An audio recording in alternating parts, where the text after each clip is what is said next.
Olha, eu quero, primeiro, cumprimentar os companheiros e as companheiras que organizaram esse evento. Segundo, eu queria cumprimentar a companheira Elisângela, nossa secretária agrária nacional do PT, a nossa companheira Lucinha, a nossa companheira da Secretaria Nacional dos Movimentos Populares, o nosso companheiro líder Bongás, o nosso companheiro Pedro Cusai, deputado federal, coordenador do Núcleo Agrário da Bancária, o nosso querido companheiro prefeito de São Paulo, candidato a presidente do PT em 2018, a presidente da República, o mais importante ministro da Educação que o país já teve e, se tudo der certo, como as águas estão mostrando, poderá ser o futuro governador do estado de São Paulo. Nunca duvidem da capacidade de luta de um professor. E quero agradecer a nossa sempre querida companheira Gleice Hoffmann, orgulho do nosso partido de ter uma mulher dessa qualidade presidindo o partido mais importante já criado na história desse país. Companheira Janja, eu tenho sido escolhido 5 vezes consecutivo pela ONU como o namorado mais apaixonado desses começos de ano por causa da Janja. Eu costumo falar que as mulheres são as mais felizes que casaram comigo, não. Eu é que sou feliz. E eu estou vivendo um momento importante na minha vida. Primeiro porque eu já tenho 10 anos a mais do que minha mãe. E quando eu era pequeno, eu jamais imaginei que eu ia chegar à idade da minha mãe. Tenho 10 anos e estou com vontade de viver mais uns 30. Então significa que vocês precisam se preparar para me aturar, porque eu não quero deixar a relação com vocês e a proximidade que eu tenho. Se prepare, Janjinha, porque a vida será longa, muito longa.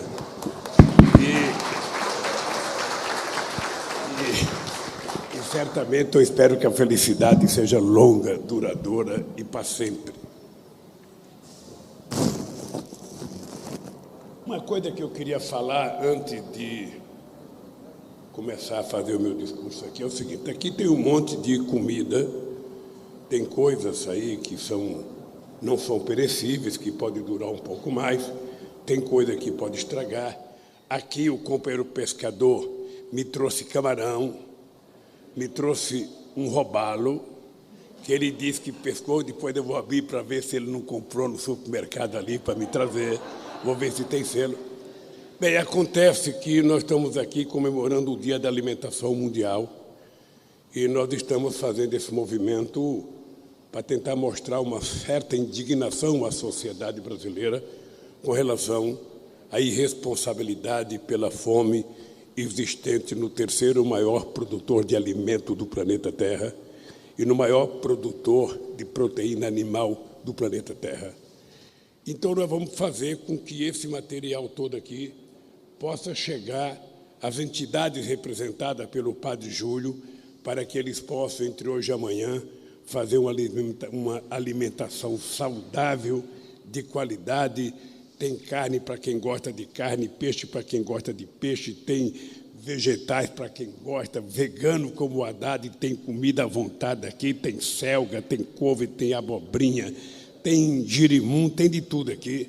Então, nós vamos contribuir para que as pessoas possam ter um dia 16 mundial, que é amanhã, o Dia Mundial da Alimentação, para que a gente possa, então, fazer as pessoas sorrirem um dia e nunca esquecerem que comer faz bem para a vida, faz bem para a saúde e faz bem para o corpo humano. Companheiros e companheiras, eu tenho dito que a única vantagem que a gente tem de ir ficando mais velho é que a gente vira um contador de história. E a gente lembra de muitas coisas do passado que para muitos de vocês nunca existiu, mas é importante a gente lembrar sempre as coisas do passado, porque o futuro é uma ilusão, o futuro é uma ficção, porque ninguém pode dizer o que vai acontecer amanhã, portanto, as pessoas podem prometer o que quiser. O presente não existe. Eu acabei de falar a palavra presente e ela já virou passado. Então, a única coisa que existe de verdade na nossa vida é o passado. É o que a gente fez, é o que a gente está fazendo, que a cada segundo já vira coisa do passado. E eu me orgulho profundamente de ter história para contar do meu passado. Pobre do ser humano que não tem história para contar do seu passado. Eu queria começar a contar uma pequena história para vocês. Em 1965, eu morava num bairro chamado Ponte Preta. Era um bairro que divide São Caetano com São Paulo e um pouco de São Bernardo. Quem vai pela Via Anchieta para ir para Santos, quando passa, sabe, num bairro chamado Vila Arapuá, a Ponte Preta era do outro lado. E era encostado o Rio dos Meninos, Haddad. Eu saí da Vila Carioca em 1962, onde eu pegava enchente, mas não dentro da minha casa, enchente na rua, e fui morar na Ponte Preta numa casa nova, tinta, a casa cheirava tinta. Eu mudei, acho que em outubro ou novembro, e quando chegou em janeiro, eu tive a primeira enchente de 1,5 metro dentro de casa. E a desgraça da enchente, para mim não era tão difícil, porque eu não tinha televisão. Porque tudo que o pobre quer tirar primeiro, depois que tira os parentes, é levantar a geladeira, é levantar a televisão, é levantar a cama para não estragar. Eu, naquele tempo, não tinha nem televisão nem geladeira. Mas eu convivia com enfrentamento com rato, tentando sobreviver, nadando dentro do quarto. Às vezes você acordava 2 horas da manhã, Haddad, com a água tomando conta da casa. 2 horas da manhã, 1 hora da manhã, meia-noite, ela não avisa quando vem. E aí era barata tentando se salvar, sabe? Era rato tentando se salvar, era fezes boiando no meio da casa. E você não tinha que ficar preocupado com aquilo, você tinha que ficar preocupado primeiro em tirar a nossa mãe de dentro da casa para colocar ela num lugar seguro, ou a casa de um vizinho, ou um lugar mais alto. Naquele tempo a gente levava numa espécie de uma sede de time de futebol que tinha lá, chamado Ponte Preta, era lá que a gente levava. Para a gente jovem não tinha nenhum problema enchente. Eu lembro que eu tinha uma câmara de pneu de caminhão, a gente enchia a câmara, amarrava uma corda e a gente ia nas casas tentar salvar outras pessoas. Para nós era uma diversão, mas para as crianças e para as pessoas mais idosas era um sofrimento não ter onde dormir molhado, não ter roupa para trocar, sabe? Era uma vida de inferno e eu sei que muita gente vive isso hoje ainda, quem sabe até em pior situação, porque a solidariedade diminuiu muito com o passar do tempo. E eu, junto com esse miserê que eu vivia, a gente era tão azarado que eu morava na Ponte Preta. O meu irmão Frechico foi para Pernambuco, para Garanhuns, ele e um primo meu, e foram para uma quermesse, e nessa quermesse eles ganharam um jipe. E eles venderam o jipe e voltaram e compraram uma casa em frente a onde eu morava, mas numa rua já em São Caetano, na Vila São José. Quem conhece São Caetano era na rua Padre Mororó, a rua da igreja. E eles compraram uma casa num lugar que não dava enchente, que era mais alto do que o lugar que eu morava. E nós mudamos para aquela casa. No primeiro ano que nós mudamos, o rio chegou lá. O rio chegou lá e mais 1,5 metro de água dentro da minha casa. E outra vez o enfrentamento com rato, com barata. E depois que esses bichinhos vivos vão embora, a nossa convivência de tirar o barro de dentro de casa, 1,5 palmo de lama dentro de casa, aquele sanguessuga, sabe, grudando no teu pé, aquela coisa preta do tamanho dessa caixa de óculos aqui. A gente, na verdade, comprava uma coisa chamada morrandunga. Era uma pinga de péssima qualidade. Ora para a gente dar um gole para poder enfrentar, sabe, a lama, e ora para a gente jogar nas canelas para que ela afastasse o sanguessuga do pé da gente. E nesse período de inferno, que era um verdadeiro inferno, sabe, foram 2 anos de muito problema, a gente estava desempregado. Meus irmãos mais velhos já tinham casado, o Frei Chico estava namorando a atual mulher dele, e o Frei Chico estava desempregado, eu estava desempregado. Então eu saía a pé, Haddad, para procurar emprego. Eu saía de São Caetano, ali na Ponte Preta e na Vila São José. Eu vinha até a Volkswagen a pé pela Via Anchieta, parando em cada porta de fábrica, perguntando, está precisando, está precisando. O cara pegava a carteira profissional da gente, sabe, falava, espera um pouco, eu vou lá dentro ver com o pessoal dos direitos, dos recursos humanos. A gente ficava, às vezes, 1 hora esperando, quando o cara falava, não tem vaga. Não tem vaga. E, naquele tempo, a gente ficava sem comer, porque não tinha dinheiro, a gente ia a pé. E eu fumava. O Haddad, você nunca fumou. Você não sabe o que é o vício. E eu vi aqueles companheiros que estavam trabalhando na porta da fábrica sair para o almoço, jogar uma bituca desse tamanho, e eu ficava com a vontade de pegar aquela bituca, a fumaça queimando na minha frente, o cheiro no meu nariz, e eu não podia pegar. Voltava para casa de tarde, eu tinha um sapato de couro de crocodilo, aqueles couro duro, que uma vez eu estava na porta da Mercedes procurando emprego, e estava demorando, o pessoal saiu para o almoço, o cara vinha palitando o dente, o cara vinha com o lanche na mão, o cara vinha chupando um sorvete, e eu ali em pé com uma fome desgraçada, sem dinheiro para voltar para casa de ônibus, resolvi tirar o sapato. Quando eu fui colocar o sapato não entrou, Haddad. Meu pé estava inchado. Eu tive que voltar para casa da Mercedes-Benz até a Vila São José a pé, com o sapato embaixo do braço. Quando eu cheguei em casa, o Frei Chico me xingou. Ah, você é vagabundo, você não quer trabalhar. Eu meti o sapato na cara dele, sabe? Porque eu estava... Realmente é muito triste, é muito... E quando a gente tem uma profissão, o cara ainda pegava a carteira profissional da gente e anotava lá o endereço. Se aparecer uma vaga, eu chamo. Mas para o trabalhador que não tem profissão, para uma menina que não tem profissão, ninguém anota nada. É só dizer não tem vaga e a pessoa volta para casa.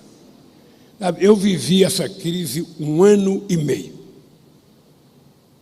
E essa crise que eu vivi de desemprego era muito longe da crise de hoje. Porque naquele tempo a gente tinha perspectiva. Hoje a gente não tem perspectiva do que vai acontecer. Não só porque a situação piorou do ponto de vista do emprego, mas porque aquela profissão que nós aprendemos no tempo que era importante não tem mais importância. Hoje a grande oportunidade de emprego que existe é emprego do aplicativo. Durante um determinado tempo conseguiram convencer o povo de que, olha, acabar com a CLT é muito importante, porque a CLT significa o custo do Brasil, significa tornar o Brasil não competitivo a nível internacional. Então, a produção brasileira fica muito cara, então é preciso tirar os direitos do trabalhador. O trabalhador não tem que ter 13º porque é caro. O trabalhador não tem que ter férias porque é caro. E os empresários falavam na televisão assim, e muita gente de nós acreditava. Falavam o seguinte, olha, nós pagamos R$1.000, sabe, para a Elisângela trabalhar. Mas nós gastamos de obrigações sociais mais R$80. Se a gente não tiver as obrigações sociais, ela poderia ganhar esses 80 e levar para casa. Mentira! Esses 80 viraram lucro dos empresários. Não viraram repartição com os trabalhadores. Então, já a gente está vendo, sabe, as pessoas que foram convencidas pelo discurso moderno de que você é um pequeno empreendedor, um médio empreendedor, um microempreendedor, você agora vai trabalhar por conta própria, que é um sonho de todo peão, é trabalhar por conta própria. A gente tem vontade de não ter patrão, a gente tem vontade de não ter chefe, a gente quer trabalhar por conta própria, mas a gente não mede as consequências quando a gente tem uma dor de barriga. Quando você tem uma dor de barriga ou quando dói um calo, você precisa de um sistema de proteção. E esse sistema de proteção tem que ser público, porque normalmente as pessoas não podem pagar. Então, essa situação hoje é infinitamente pior, Haddad, do que aquela que eu vivi. E eu chegava em casa... Nem sempre a gente tinha comida para comer. Eu acho que muitos de vocês já passaram por isso. Ou seja, mas é muito duro você sentar numa mesa e você ouvir da mãe que não tem comida para colocar na mesa. E o que para mim é gratificante da minha mãe é que a minha mãe sempre dizia, amanhã vai ter. Eu nunca vi a minha mãe nervosa por conta de não ter, ela falava, amanhã vai ter. E o que é grave é que as pessoas que passam fome têm vergonha de dizer que estão com fome. Ninguém sai na rua para dizer, gente, eu estou com fome, eu não tenho comida em casa. Normalmente as pessoas comem mortadela e arrota peru, porque as pessoas falam que tem o que não tem, fala que come o que não come, compra apenas aquilo que pode, não compra aquilo que quer.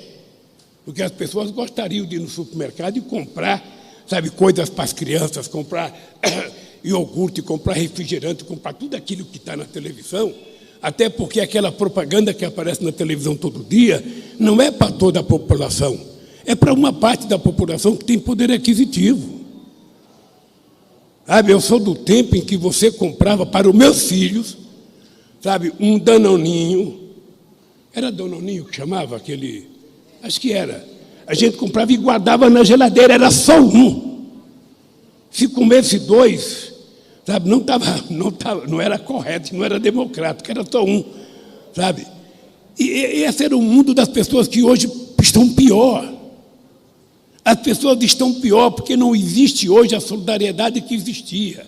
Eu sou do tempo de que as pessoas pediam um copo de leite, um copo de sal. Ah, me dá uma xícara de sal, me dá uma xícara de café, me dá uma xícara de azeite. As pessoas pediam, as pessoas emprestavam.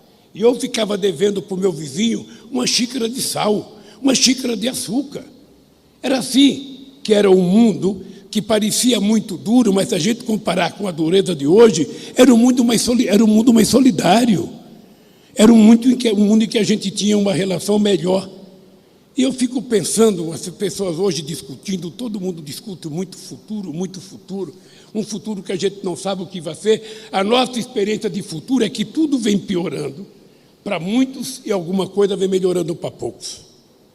Esses dias eu vi na televisão um cara que é dono da Amazon, que comprou um iate por 400 milhões de dólares e comprou um outro iate para descer o helicóptero dele, para não descer no iate de 400 milhões de dólares. Certamente para esse cara melhorou para cacete. Certamente para esse cara melhorou.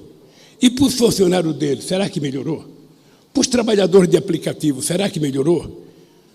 Para a população mundial, será que melhorou? O que a gente vê na imprensa é que, nos Estados Unidos, os ricos ganharam muito dinheiro durante a crise e os pobres ficaram mais pobres.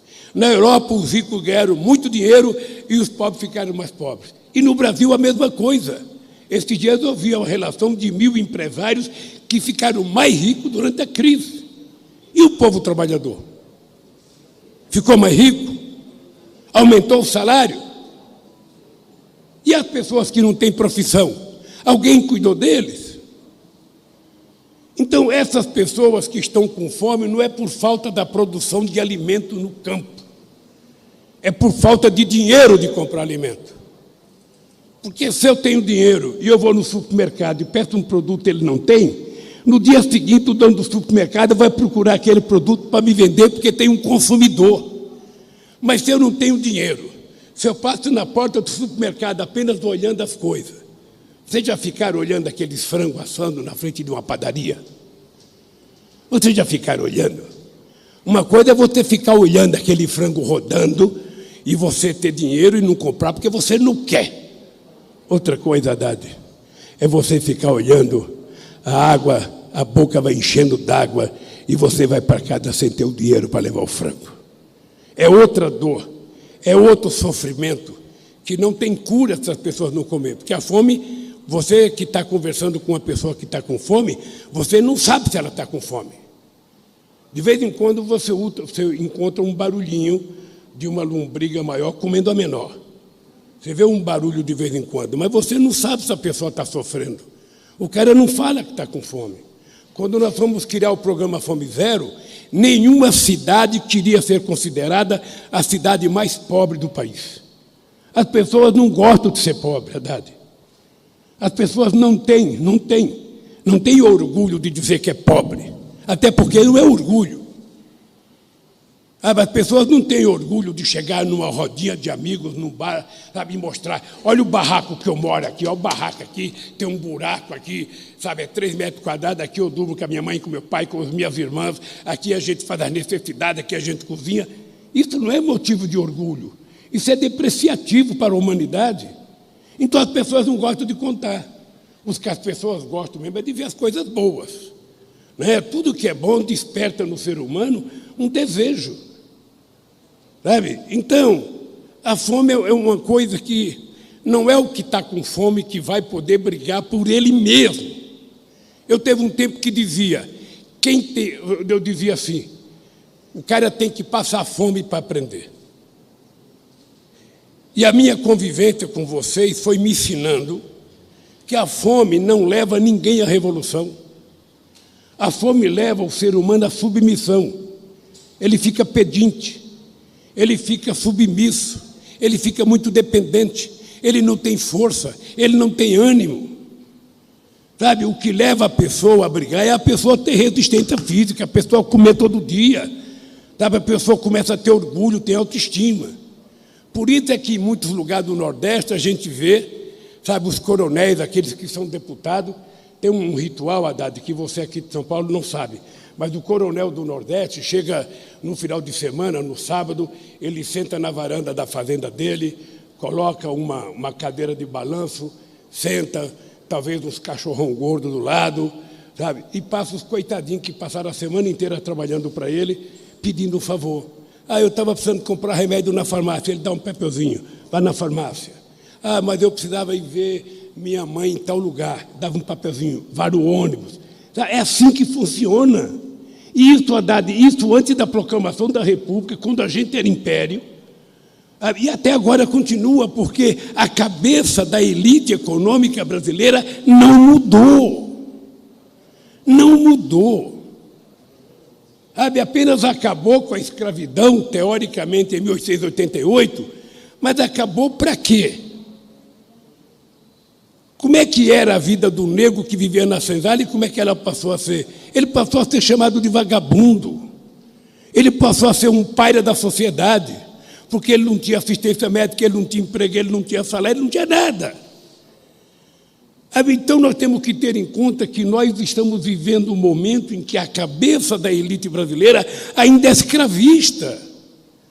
É o único significado da existência da fome. A gente pode produzir o que a gente quiser. Se o povo não tiver dinheiro, ele não come. Não come. Essa fartura aqui dessa foto, a gente pode produzir. Nós temos 4,5 milhões de propriedades rurais, até 100 hectares, que são aquelas que produzem quase tudo que nós comemos, os porcos que nós comemos, os frangos que nós comemos, os perus que nós comemos, é tudo até 100 proprietários. Os grandes já produzem outras quantidades. Né? Esse dia fui dar uma entrevista na rádio, eu dei uma entrevista em Campo Grande e tem uma entrevista lá em Cuiabá. E eu até brincava, os grandes fazendeiros, sabe, eles podem produzir coisa para o país, podem produzir para exportar, tem lá as importâncias dele. Mas se eles quiserem comer uma galinha caipira, eles têm que ir na casa de um pequeno proprietário. Se ele quiser comer um porquinho, ele vai ter que ir na casa do proprietário. Ele não cria isso. Se ele quiser comer uma abobrinha, se ele quiser comer um pepino, se ele quiser, ele vai ter que ir na casa do pequeno ou médio, porque ele não produz isso. Era por isso que eles precisavam respeitar a pequena e média propriedade rural brasileira, que é responsável pela maioria dos alimentos que vai na nossa mesa. E era por isso que eles precisariam respeitar as pessoas podendo comprar as coisas, porque acabaria com a fome. E quando acabasse com a fome, todo mundo melhorava de vida. Todo mundo melhorava de vida. Eu lembro do Paulo Freire dizendo, quando a pessoa come, a pessoa fica bonita. Mas quando a pessoa está com fome, a fome é muito feia. Você vê uma mulher de 30 ou 40 anos no Nordeste brasileiro, aqui na periferia de São Paulo, ela está chupada de fome, porque quem passa fome, efetivamente, fica como resultado da fome. Algum de vocês já dormiram com fome alguma vez? Algum de vocês já viu alguma mulher dar pinga para uma criança para poder enganar a fome? É esse mal desgraçado que nós temos que colocar como prioridade para a gente poder, sabe, fazer esse país virar um país humanizado, um país civilizado. Sabe, se não for nós que comemos todo santo dia, estender a mão para aqueles que não comem, a gente não vai resolver o problema desse país. Então depende muito de nós que temos consciência política, de nós que temos espírito de solidariedade, de nós que somos pessoas socializantes, de nós que acreditamos que a fraternidade é que tem que permear os passos que a humanidade dá daqui para frente. E eu acho que nós, companheira Gleice, companheira Haddad, companheiros da mesa, nós ainda não estamos conseguindo criar essa indignação na sociedade. E não é só fome de comida. Não é só fome de comida, companheiros. Não é só fome de comida, é fome de tudo. Eu fiz aqui uma relação, eu estou aqui com algumas pessoas para me falar, o Ronaldo, da CONAC, do Quilombo de Campinho, que eu fui visitar lá em Paraty. Eu estou aqui com o nome de algumas pessoas. O Haddad, as pessoas não sabem. Você sabia, Haddad? Você sabia que no nosso governo nós criamos o Instituto Nacional do Semiárido em Campina Grande, nós criamos o Centro de Tecnologia Estratégica do Nordeste, CETENE, em Recife, que nós criamos o Instituto Nacional da Mata Atlântica, em Vitória, que nós criamos o Centro Nacional de Pesquisa do Pantanal, em Cuiabá, que nós criamos o Instituto Nacional de Águas, em Foz de Iguaçu. Tudo isso nós criamos. Acho que nem existe mais. Acho que vocês nem sabem que nós criamos isso. Porque para destruir é um dia, para construir são alguns anos. Então, companheiros, eu fiz algumas anotações aqui das coisas que nós estamos, sabe, passando fome. Eu prometi não falar muito, porque nós temos que levar logo essa comida para a fazenda, que estraga alguma coisa. Mas como eu estava com vontade de fazer isso, porque a primeira vez que eu discuti segurança alimentar, eu lembro que foi o pai do Graziano, o Zé Gomes. A gente fez um ato na Câmara Municipal de São Paulo, onde eu vi um documentário de um cineasta gaúcho, Jorge Furtado, pode ser? Ilha das Flores. Hein? Jorge Furtado. Eu vi um documento chamado Ilha das Flores. Se vocês não viram, entre na internet e assista a Ilha das Flores.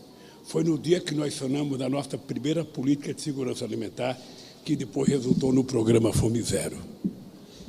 E a fome não é uma coisa entendida por todo mundo. Todos vocês sabem que eu tinha uma grande relação com o Chaves. O Chaves não era apenas chefe de outro estado, o Chaves era companheiro. O Chaves era muito companheiro.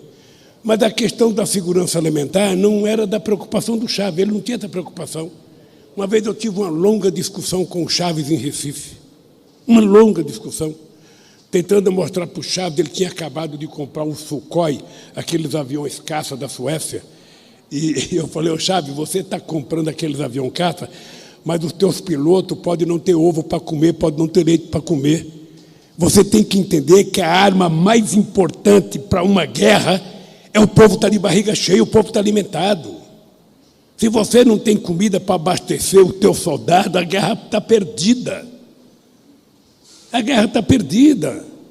Então, as pessoas não tratam, no mundo inteiro tem fome, 800 milhões de pessoas passam fome todo dia.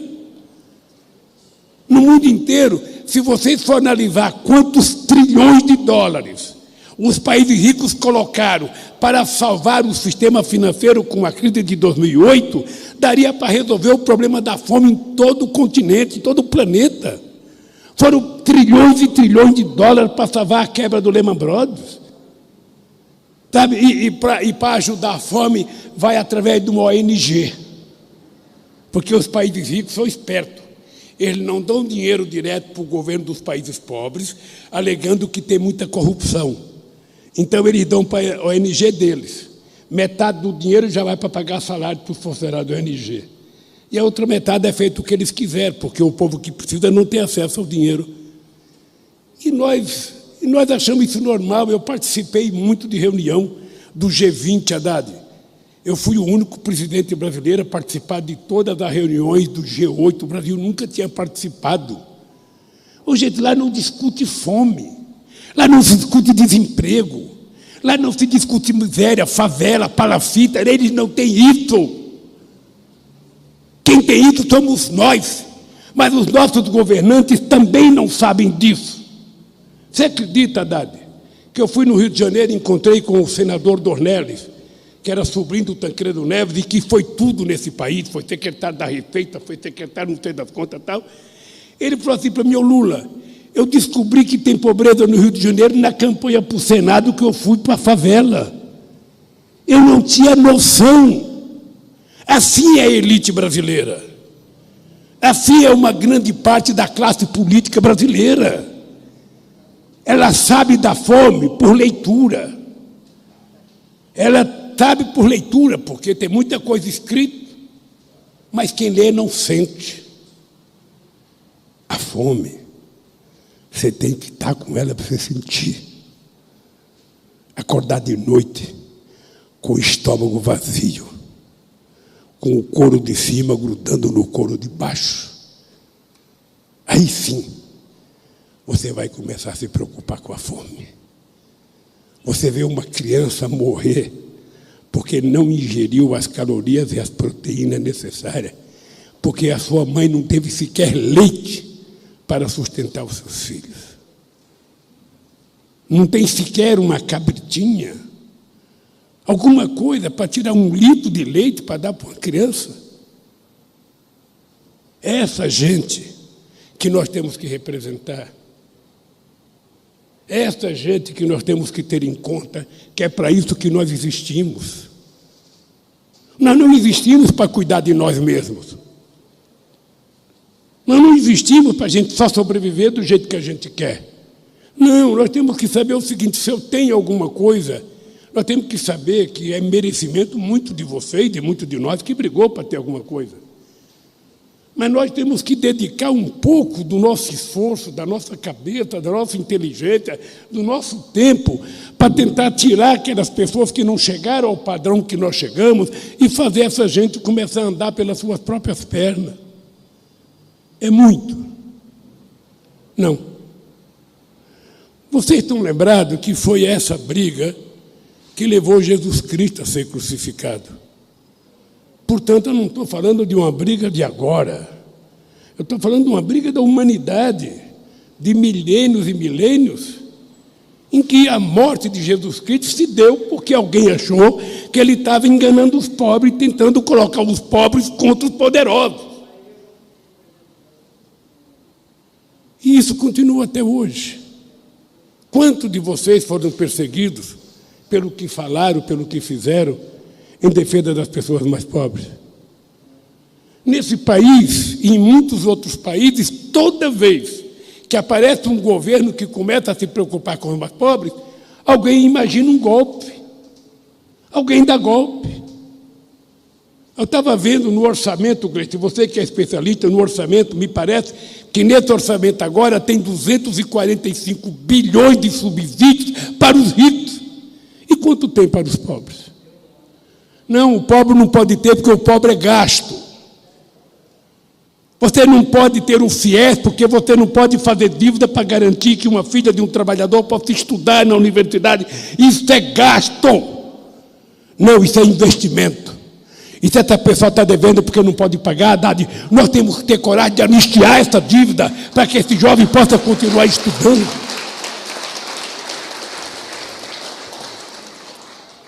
Então, nós estamos falando de fome de comida, mas nós temos muitas outras fomes, gente. Muitas outras fomes, tão duras ou tão fortes quanto a comida. Nós temos fome de política ambiental, de preservação das nossas águas, de preservação das nossas florestas, dos nossos animais, da nossa fauna. E do animal, que se a gente não tomar cuidado, ele está morrendo muito fortemente, que é o ser humano. Uma das grandes desgraças é que o ser humano, os mais pobres, não estão morrendo só na Amazônia por causa do desmatamento, do desemprego e da fome, morrem no mundo inteiro pelo esquecimento daqueles que deveriam ter responsabilidade de lembrar Nenhum presidente de nenhum país do mundo se esquece do orçamento das Forças Armadas. Nenhum país do mundo se esquece dos orçamentos do Itamaraty, do orçamento do Ministério Público, do orçamento da Polícia Federal, do orçamento da Receita, mas se esquece de colocar o pobre no orçamento, porque o pobre não é levado em conta. O pobre é um número. Às vezes um número bonito para se utilizar em campanha. Eu, há 20 anos atrás, dizia, pobre, sabe, é utilizado como se fosse papel higiênico. Ah, tem uma baita de uma utilidade na época da eleição, mas depois joga ele fora e esquece. Eu estou falando isso, coisa que eu já falei há 30 anos atrás. Eu sou um velho. Eu estou falando do passado, porra.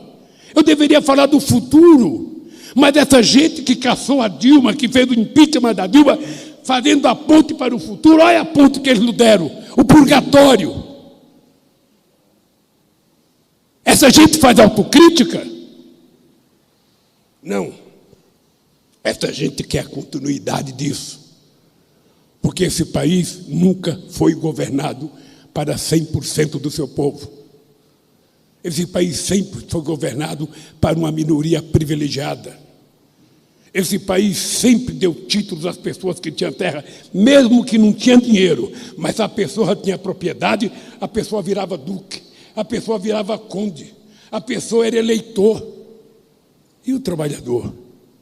Era. E o negro? Era. E as pessoas pobres? Eram? Não. A mulher só foi conquistar o seu voto em 1934, ainda na justiça, na cidade de Mossoró. O analfabeto não tinha direito a voto, ele foi conquistar o voto dele na Constituição de 88.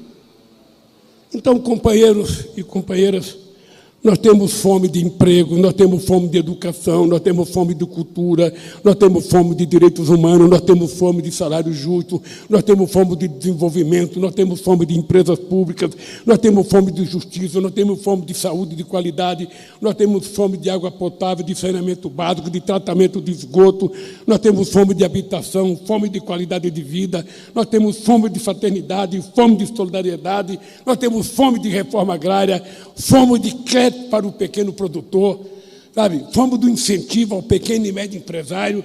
Nós temos fome de democracia, fome da igualdade, fome de paz, e nós temos fome de amor. É isso que resume a fome que permeia o dia a dia desse país. É possível mudar isso? É. Quem é que pode fazer isso? Nós. Com que instrumento? Com um partido político, com um sindicato forte, com um movimento social forte e com muita coragem. A gente não pode aceitar a ideia de que os milicianos vão resolver o problema desse país e todo esse problema que eu citei. Não é a falta, é apenas a fome de comida, é a fome de muitas coisas que falta a esse país para se transformar numa nação. Por que vocês acham que ainda tem tanta gente que tem dó de mim, que me odeia? Esses dias eu vi um empresário que, quando eu era presidente, ele tinha um faturamento de 1,4 bilhões. Ele, quando eu deixei o governo, ele tinha um faturamento de 6 bilhões.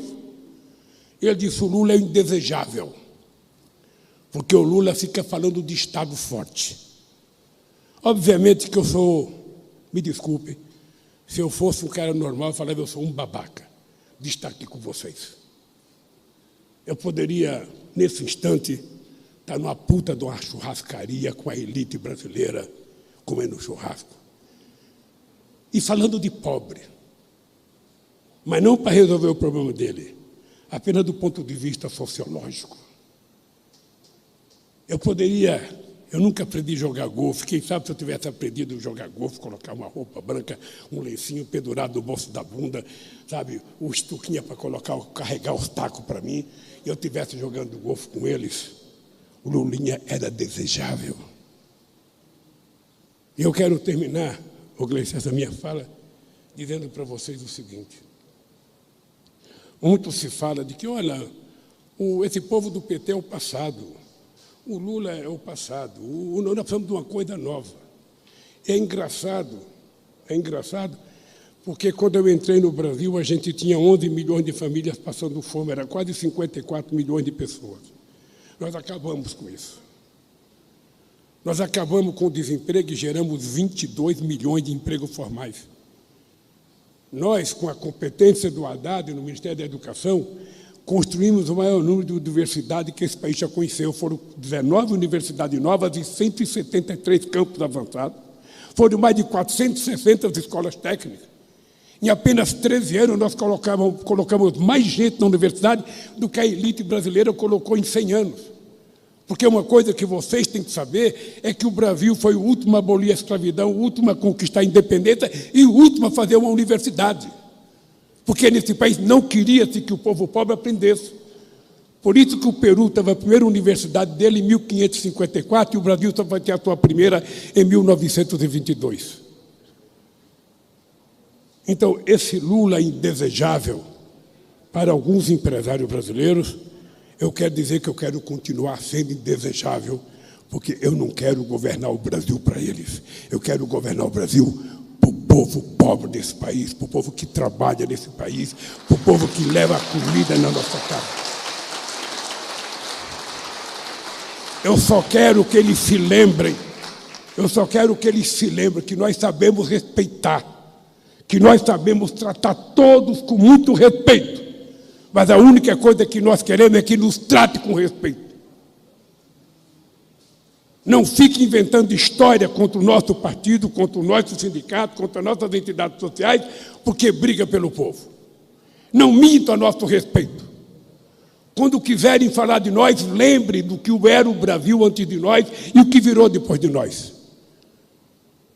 Então, companheiros e companheiras, a luta pela fome passa por nós termos coragem de acabar com todas essas outras fomes que eu citei aqui. E, sobretudo, a fome de dignidade. Nós precisamos recuperar a dignidade, restabelecer a democracia, porque o nosso povo quer emprego, o nosso povo quer salário, o nosso povo quer cultura, o nosso povo quer lazer, o nosso povo quer viver bem, o nosso povo não quer armas. O nosso povo não quer armas, o nosso povo quer livro.